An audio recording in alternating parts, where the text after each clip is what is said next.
Man, Ziggy, I remember I meant to go find it on the YouTube channel on the shorts because I posted a YouTube short. I think it would have been like 2 years ago when Hmm. the video clip of Dominique in a workout by herself. She caught the ball at the free throw line, faced up, one Yeah, dribble left, drop spin, step. and boomed it with one Yeah, hand. I said, what is happening here? yeah, And ever since I yeah. posted that, the name Dominique Malonga, I'm like, okay, Malonga. noted, noted. I'll Yeah. remember that in a couple years. So when people started bringing her name up again, I'm like, oh, spin, drop, step, dunk. I remember her. Yeah. I know who that is. Yeah, yeah. I'm like, what is going on here? So you have a Yeah. little more insight into her. I think you've watched her. I'm sure more than we have, a lot more than most people have.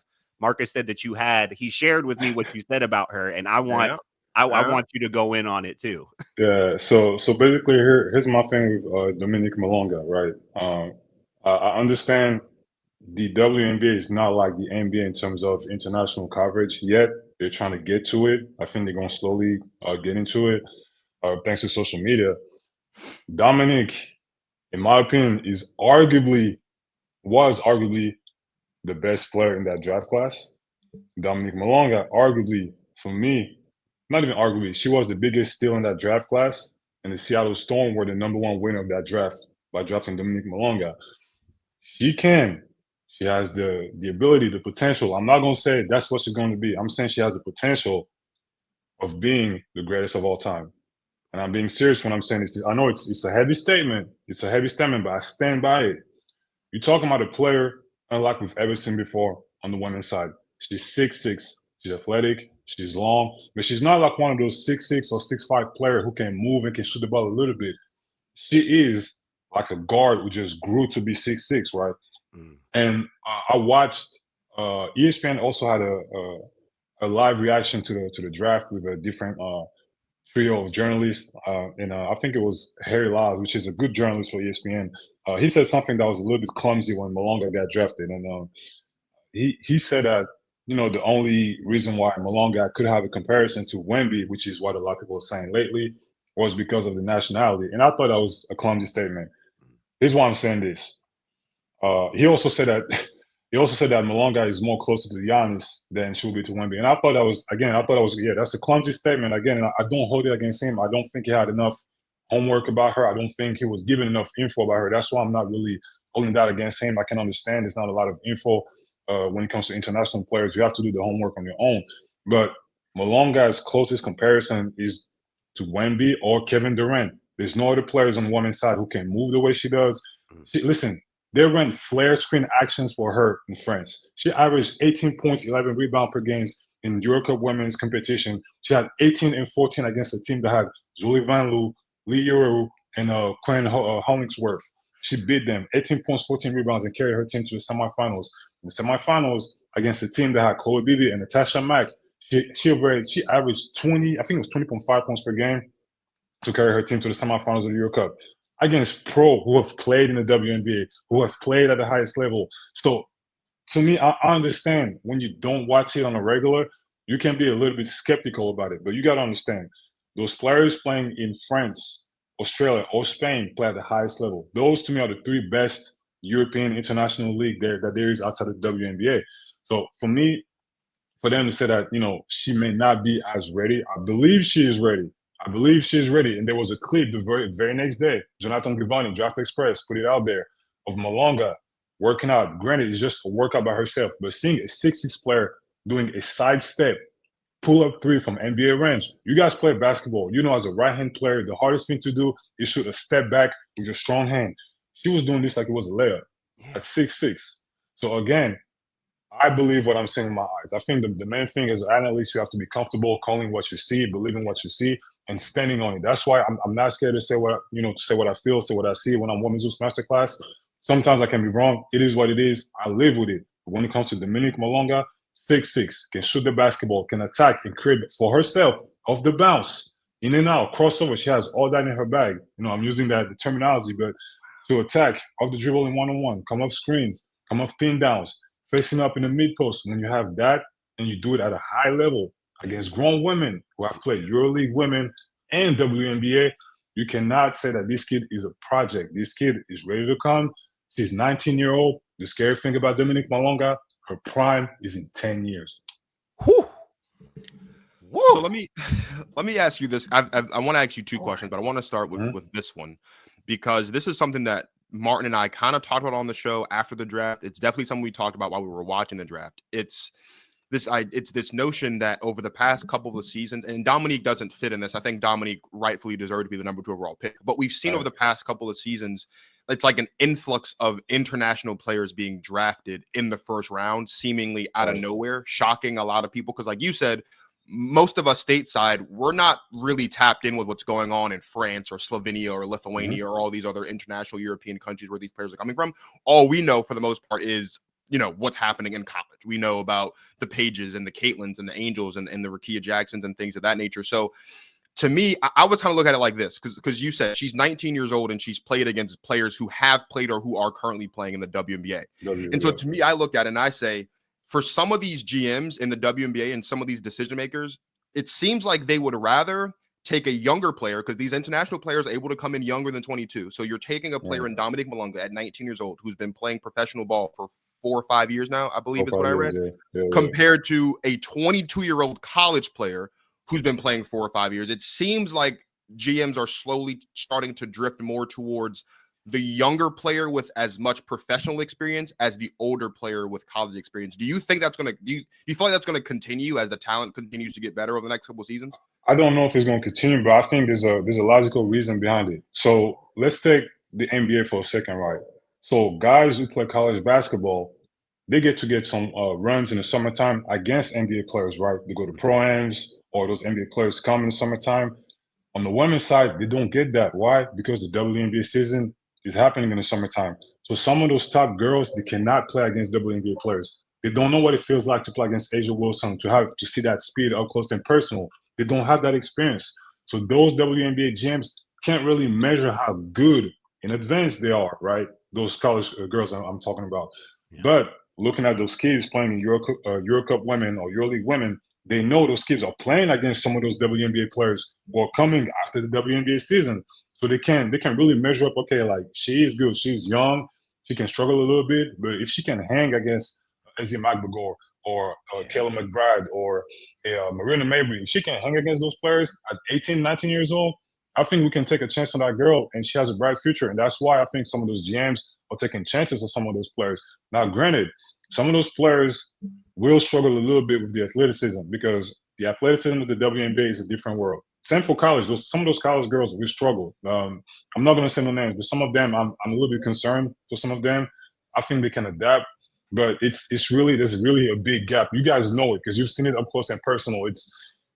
Everybody on the WNBA roster can be an Olympian, but the main reason, again, behind my logic is what I just said. The college guys, they can play against NBA guys in the summertime. They can see what it feels like, right? They can see the speed, they can feel the strength, and they can go back to school and say, okay, this is what I need to work on. The girls, not so much. So the GMs will always see, okay, this one, she's done it against a WNBA pro, so I can take a chance. Even if I'm stashing her for 2 or 3 years, when she comes over, I know she'll be ready. She know what it feels like. She know what it looks like. Those college girls, it's a little bit different. Yes, we know they're good against other college kids, but again, the skill level and athleticism level in the W is different. So that's why I think sometimes GMs feel more comfortable bringing in international kids. But I don't think you're going to see a massive influx of players being drafted in the first round like you've seen it in the NBA. So, I think common sense has it that some of those GMs also trying to make it look like it's the NBA, or trying to take example on the NBA, should I say, because the NBA is very international now.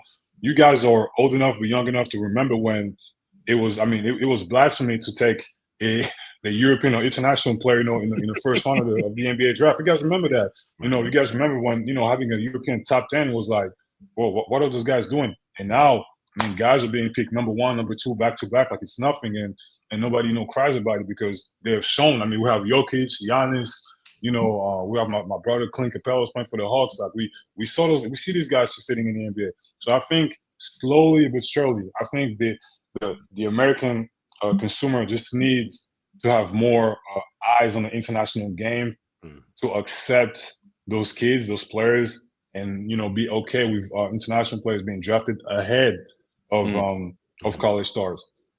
I something I did see online about Dominique Malonga is that she's super smart. She's like into coding, building websites, QR codes.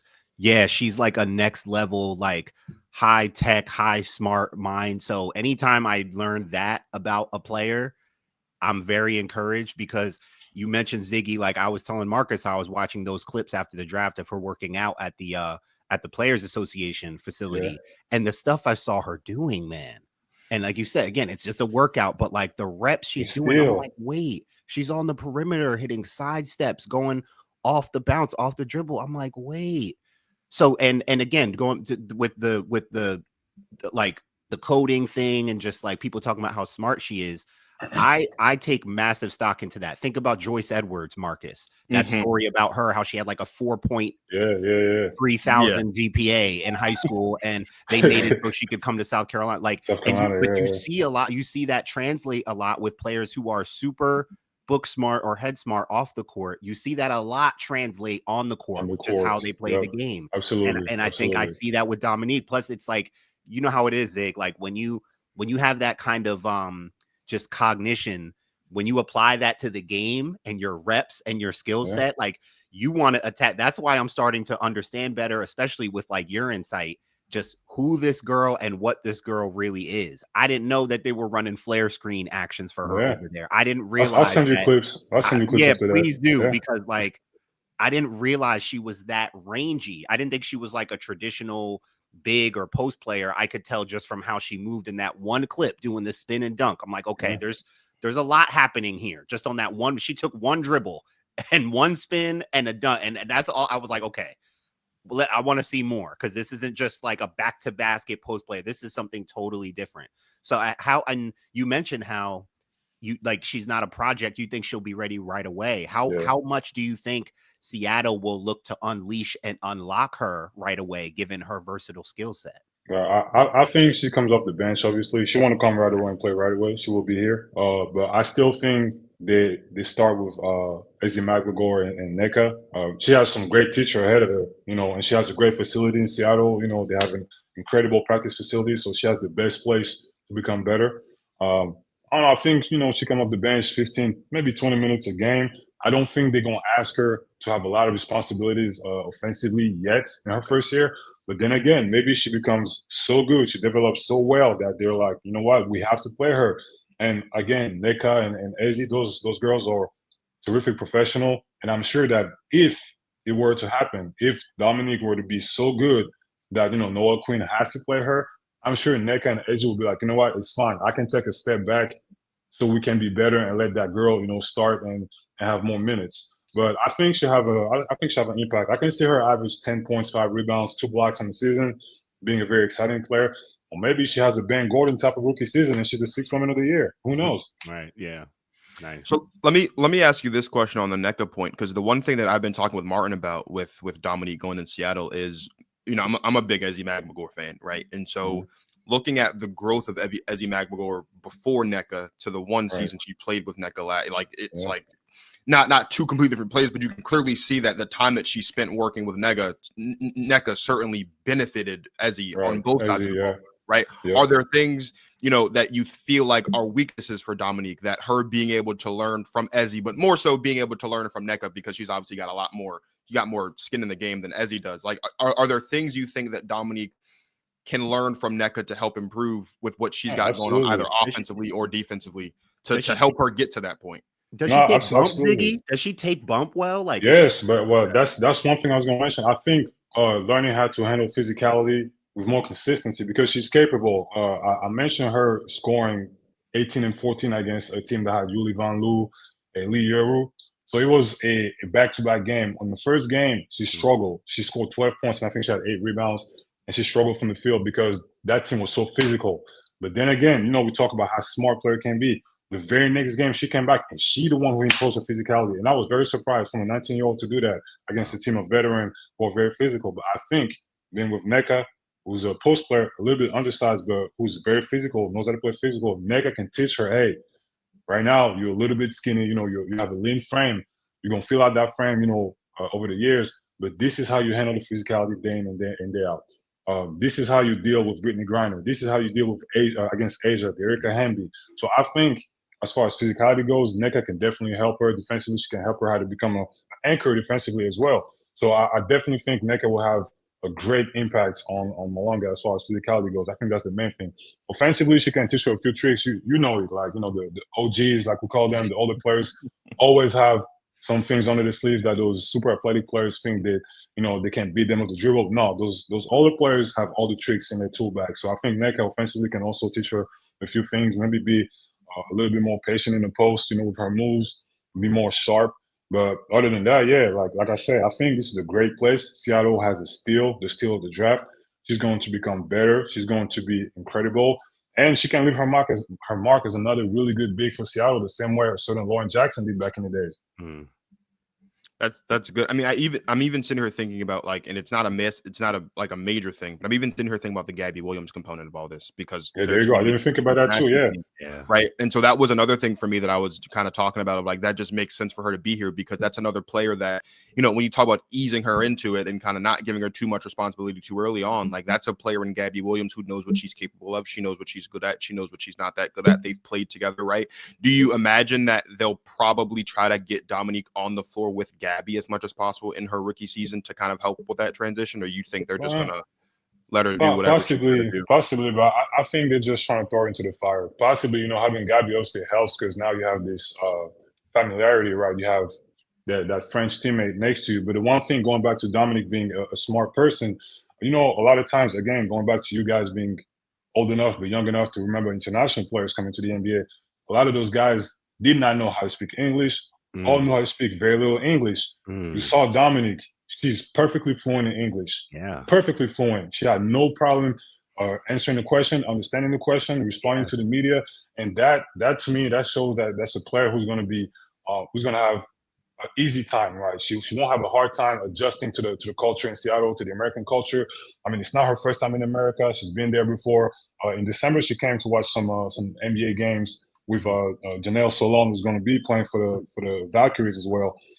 So she has some kind of understanding of the American culture. She has that ability to adapt. I think she really wants also to fit in the American culture.